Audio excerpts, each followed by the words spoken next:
Empecemos. Un francotirador escondido entre los árboles de los cerros del norte de Bogotá mató a dos de los esmeralderos más poderosos de Colombia que estaban en una lista negra con 12 nombres más de personas vinculadas con el negocio. Muchos intuyen que se está cocinando una nueva guerra en Colombia.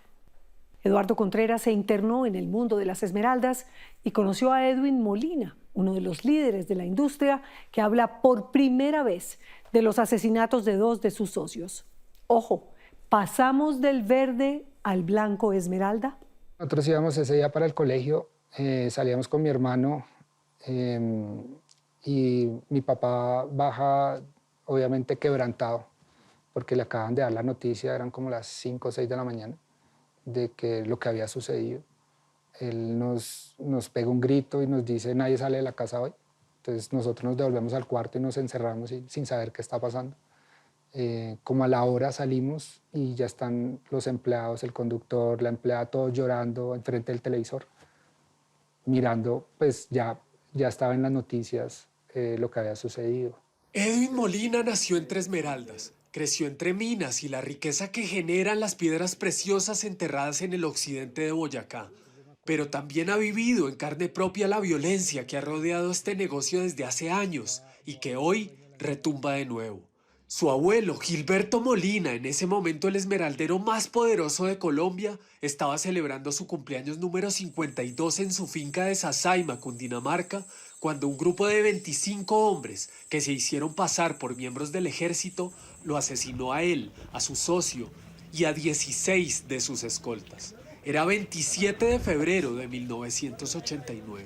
Eso fue en febrero, no volví a clase y el mismo colegio entendió las razones y nos permitió terminar el colegio a distancia en ese momento. Yo no volví a ver a mis papás casi durante un año.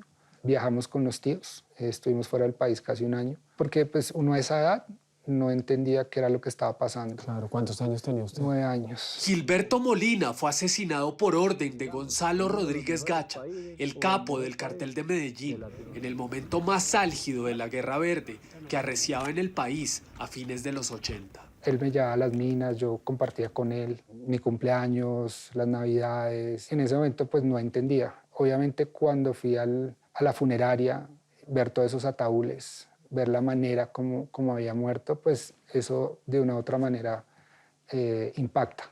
Gilberto Molina, su abuelo, se abrió camino en medio del convulsionado mundo del llamado oro verde de Colombia y fue una figura polémica de origen campesino que pasó a liderar el negocio junto a su socio, el zar de las esmeraldas Víctor Carranza. Es un remanso de paz y donde hay paz yo creo que se puede vivir bien. Dueños de la mina más importante del país en ese momento, los Molina y los Carranza se afianzaron como las familias más importantes del negocio en Colombia. Tener una esmeralda en tu mano para el guaquero, para el empresario, es poder tener en un momento visualización de todo tu futuro. Entonces tú en ese momento no sabes si la esmeralda te va a dar para esta Navidad o para 10 Navidades, porque puede valer 1 millón de pesos o puede valer 100. De pronto para un guaquero, para un empresario, son diferentes cifras, pero esa esperanza es la misma, de que te va a mejorar tu situación en un momento. Estas son muestras, así es como vienen las esmeraldas incrustadas en las vetas. Molina hace parte de una nueva generación que cambió muchas cosas en este negocio. Estudió administración de empresas en Estados Unidos. Tiene una maestría y dirige a Precol, la Asociación de Productores de Esmeraldas de Colombia. Entonces digamos que eso lleva un trabajo de selección, de calidades. Luego del asesinato de su abuelo y de que Gacha fue dado de baja, se firmó un pacto de paz en la región en 1990 con la iglesia y Víctor Carranza a la cabeza, que cesó la violencia en la región. Pero hoy, con nuevos protagonistas y asesinatos selectivos contra líderes del gremio, muchos se preguntan si la Guerra Verde podría volver a empezar. Todos los días de mi vida tengo miedo, naturalmente, ¿sí? Cuando pasó lo de mi padrino pensé en irme del país, pero yo tengo 3 hijos menores de edad que yo no puedo abandonar y no los puedo dejar solos. El miedo me asusta por ellos, ¿sí? Que algo me pase y los deje solos. Jonathan Sánchez es administrador de empresas y fue diputado de la Asamblea de Boyacá. Su nombre está en una lista de sentenciados a muerte. Su padrino, Jesús Hernando Sánchez, uno de los hombres más poderosos del gremio de las Esmeraldas, el heredero del poder del zar Víctor Carranza, también estaba en esa lista. El 6 de abril de 2025 salió unos segundos de su casa, con vidrios y puertas blindadas, y un francotirador escondido en un bosque cercano disparó una única bala y lo mató. El jueves de esa semana, Jonathan lo vio por última vez. Tuvimos un desayuno largo de hora y media, lo sentí tan tranquilo, ¿sabe? Y pasó algo curioso y es que yo le dije, Parino, ¿va a salir aquí por la puerta principal? Me dijo, no, por la del parqueadero. Y subió la reja, le dije, Parino, pero no hay seguridad. Dijo, no pasa nada, hija, tranquilo. Y yo salí por la reja y le dije, chao, Parino, y empezó a bajar la reja. Me fui hasta que la reja bajó del todo porque pues, me daba miedo, ¿no? Y esa fue la última vez que lo vi. Había razones para temer. 8 meses antes, en una casa cercana de ese mismo conjunto residencial, en los cerros del norte de Bogotá, se presentó un asesinato idéntico, hasta ese momento nunca visto en el país. Era 7 de agosto de 2024, a las 6 de la tarde, luego de una misa para bendecir su casa, Juan Sebastián Aguilar compartía con sus familiares frente a su residencia. Un francotirador que presuntamente había estudiado durante varios días sus movimientos, le disparó una bala calibre .762 en el pecho, mientras sus escoltas intentaban ubicar de dónde había venido el disparo. Su nombre también estaba en esa lista. Aguilar, conocido en el gremio como Pedro Pechuga, había sido jefe de seguridad de Víctor Carranza. Era socio de Hernando Sánchez y dueño de Seguridad Oriental, una empresa que tiene contratos de vigilancia privada con varias empresas del sector esmeraldero. Parino le dio muy duro porque era su compadre, su amigo, a todos nosotros lo apreciábamos mucho a don Juan Sebastián Aguilar, de cariño le decíamos don Pedro. Entonces, pues es un asesinato que preocupó muchísimo. De alguna manera, con mi padrino siempre nos confiamos en que no iba a pasar más, que había pasado el asesinato de don Pedro, que las autoridades iban a investigar, pero efectivamente eso no paró ahí. En 2021, otra persona que aparecía en la lista fue asesinada en un parqueadero del centro de Bogotá. Se trata de Jorge Enrique Gómez, un hombre ligado al comercio de esmeraldas. ¿Quién es Jorge Enrique Gómez? Yo lo conocí a él en Bogotá, miraba simplemente una persona como que trabajaba, pero pues realmente no conocía más allá de esos temas, ¿sí? Pero esta persona era señalada en esa lista como un informante de la DEA. Ah, sí, ellos decían que él era un informante de la DEA. La lista negra proviene del pabellón de extraditables de la cárcel La Picota. Fue revelada por el periódico El Tiempo en 2022. En ella, un testigo de la fiscalía señala 12 nombres de personas vinculadas al negocio de las esmeraldas, sentenciadas a muerte por una presunta alianza entre el Clan del Golfo y un grupo de esmeralderos condenados por narcotráfico, que estaban presos allí. Aquí tiene dos caminos, o darle valor a la lista o no dar valor a la lista. Nosotros con mi padrino nunca le dimos valor a la lista, pero hoy, después del asesinato de él, yo le doy valor a la lista. Esta es la mina donde todo el occidente peleaba para poder participar. ¿En qué La año? guerra entre 1980 a 1990 que se firmó el Pacto de Paz. Para entender el contexto es preciso mirar al pasado. Hernando Sánchez sobrevivió milagrosamente a un atentado en 2012, cuando un sicario le disparó 11 veces en un almacén de ropa en la zona rosa de Bogotá. Estuvo 2 meses en coma, perdió un ojo y un riñón. El autor intelectual de ese atentado fue un poderoso esmeraldero y narcotraficante llamado Horacio Triana, condenado a 10 años por ese intento de homicidio y extraditado a los Estados Unidos por enviar coca a ese país. El testigo de la fiscalía lo señala a él como el presunto cerebro detrás de la lista. Entregaría una mina de esmeraldas a cambio de los crímenes.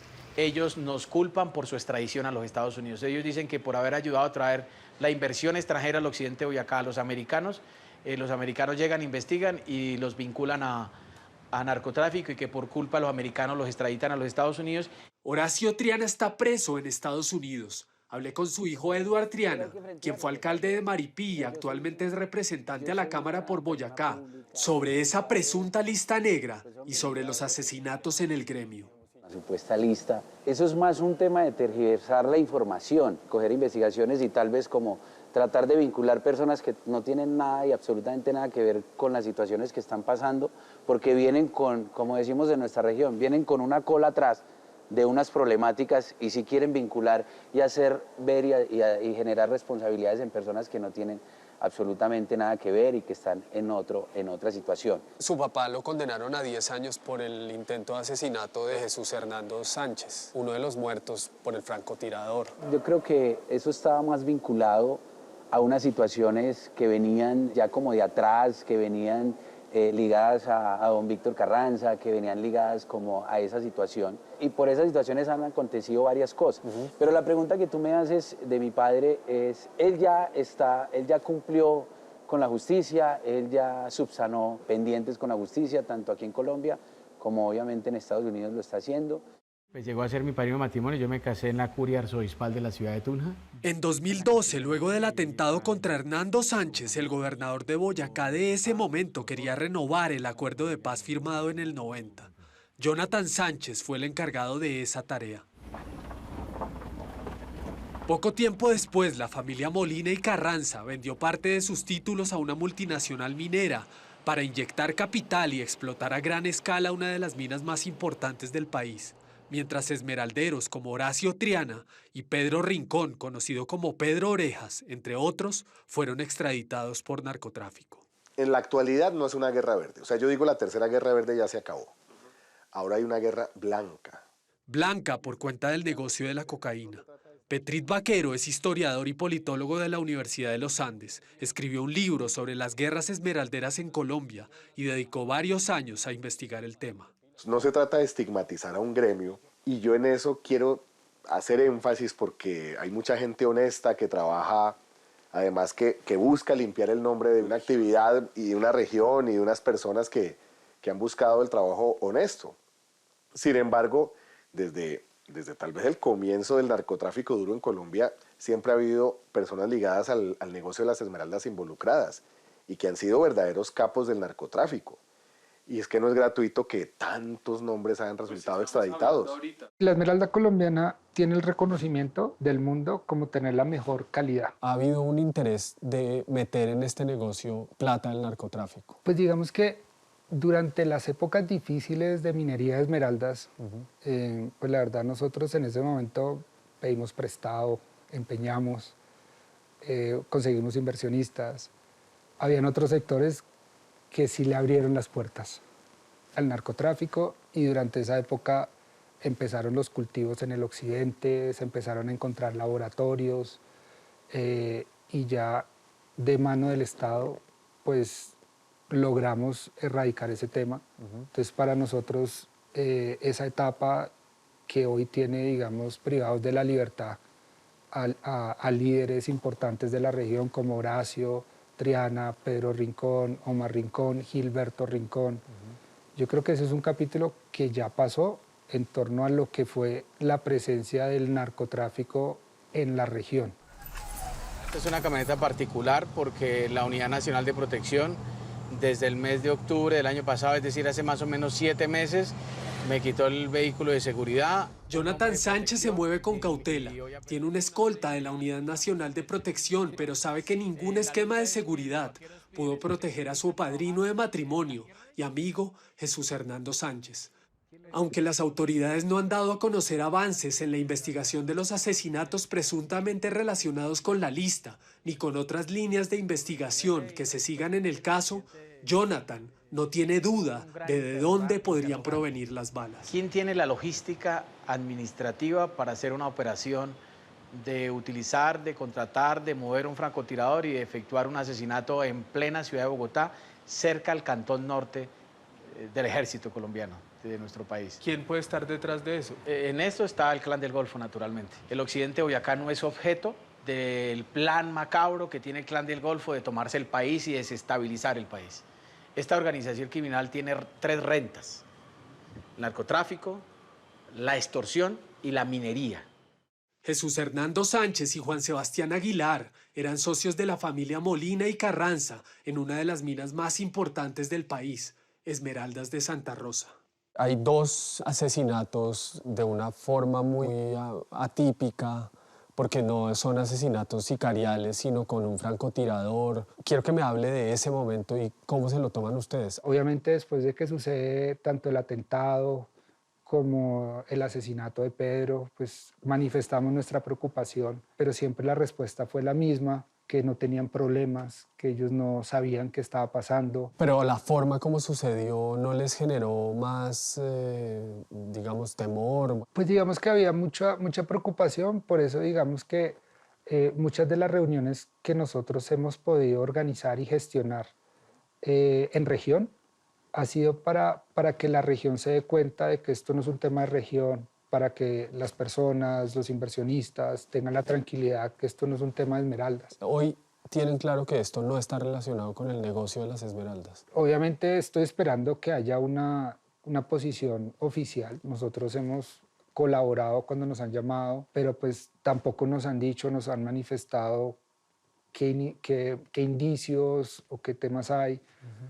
Nosotros digamos que no tenemos amenazas puntuales, o sea, amenazas en contra directas. Hernando Sánchez, el segundo asesinado por el francotirador, era un hombre polémico. Hace 20 años fue relacionado como presunto testaferro de un narcotraficante llamado Julio Lozano Pirateque en la compra de un porcentaje accionario de la mina Cunas de Boyacá. Hace 20 años salieron publicaciones en los medios que hablaban de esta relación, lo cual pues siempre fuimos, digamos, Hernando siempre nos aclaró, hicimos todos los procesos en qué era que tenía injerencia sobre el tema de las acciones de Hernando, pero pues todo fue resuelto. ¿Y él qué decía al respecto? No, que eran de él, que era de su familia.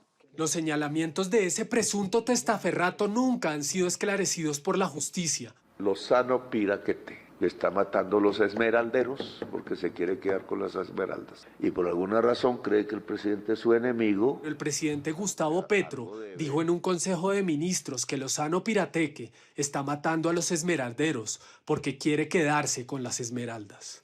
Esto que ha dicho el presidente, ¿qué piensan ustedes de eso? Pues le damos la importancia porque viene del presidente, pero digamos que también tenemos muchas dudas porque no hay un tema claro por parte de la Fiscalía o por parte de algún organismo internacional dedicado al tema del crimen, no sé, el FBI, la DEA, que diga, mire, efectivamente hay estos temas, entonces no es claro, la información que pues uno ve tampoco es específica. Las investigaciones avanzan lentamente. Hoy la incertidumbre reina y nadie sabe quién ordenó los asesinatos y si esa estela de balas de francotirador llegaría a nuevas víctimas. Aunque todas las fuentes coinciden en que no se puede hablar de una nueva guerra verde en el occidente de Boyacá, el clima es tenso. El negocio de las esmeraldas es una industria que mueve 150 millones de dólares cada año en Colombia. De ella dependen cientos de familias honestas que solo esperan que se conozca la verdad.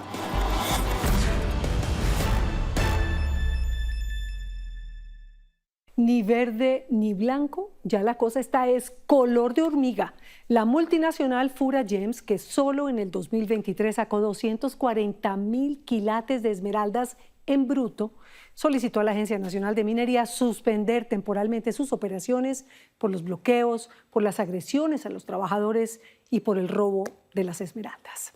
Ahí tienen otra gran historia. Una, pero es que no hay una, ni dos, ni tres grandes historias, como digo todos los domingos. No, la ventaja aquí, donde usted se puede suscribir, es que hay miles. Todas las historias de los informantes están ahí, las puede ver, volver a ver, repetir y compartir, lo que quiera. Nos vemos el domingo. Los espero con 3 grandes historias.